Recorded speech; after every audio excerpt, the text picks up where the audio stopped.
ഓം നമോ ഭഗവതേ വാസുദേവായ. ശ്രീ വിഷ്ണു സഹസ്രനാമ സ്തോത്രം നാമം 50. ഓം വിശ്വകർമ്മണേ നമഃ.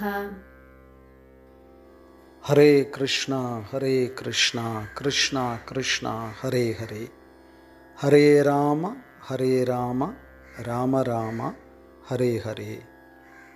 നാമം 50. വിശ്വകർമ്മ. വിശ്വം എന്നാൽ പ്രപഞ്ചം, കർമ്മ എന്നാൽ പ്രവർത്തനങ്ങൾ. പ്രപഞ്ചത്തെ സൃഷ്ടിക്കുന്നതും പ്രപഞ്ചത്തിലെ എല്ലാ പ്രവർത്തനങ്ങളും നിയന്ത്രിക്കുന്നതും വിഷ്ണു ഭഗവാനായതുകൊണ്ട് അദ്ദേഹത്തെ വിശ്വകർമ്മ എന്ന് അഭിസംബോധന ചെയ്യുന്നു. പ്രപഞ്ച സൃഷ്ടാവായ ഭഗവാൻ വൈവിധ്യം നിറഞ്ഞ ജഗത്തിനെ ചലനാത്മകമായി നിലനിർത്തുന്നു എന്നതുകൊണ്ട് വിശ്വകർമാവ് എന്ന നാമം വളരെ അന്വർത്ഥം തന്നെയാണ്.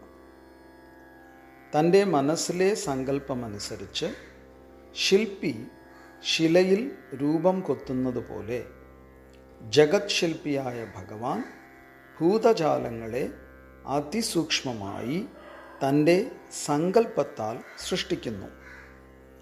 ദേവശില്പിയെയും വിശ്വകർമാവ് എന്നാണ് പറയുന്നത്.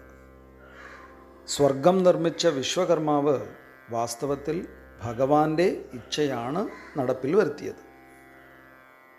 സർവവ്യാപിയും വിശ്വകർമാവുമായ ഭഗവാന്റെ അനുഗ്രഹമാണ് എല്ലാ ജീവജാലങ്ങളുടെയും ഉള്ളിലുള്ള സൃഷ്ടിക്കുവാനുള്ള വാസന.